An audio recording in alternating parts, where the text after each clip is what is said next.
Welcome to the forecourt of the cathedral. Today I take you inside this magnificent building which almost disappeared at the end of the Second World War. Come on, let's go inside so I can explain all this to you. First, let me give you the context. We are on April 19th, 1944, and on the eve of the Normandy landings, the Allies bombard the infrastructures that can be used by the Germans. 6,000 bombs are dropped on Rouen and its agglomeration, causing 900 deaths and 20,000 victims. 7 of these bombs or torpedoes land on the cathedral, partially destroying it.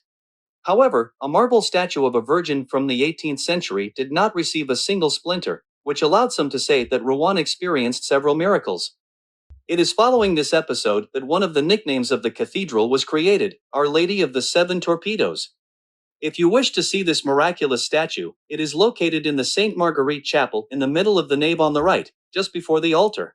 I give you a small clue to recognize it. On its base you can read the inscription Nostra Clemens Accept Vota, which means Our Clemency, receive our wishes.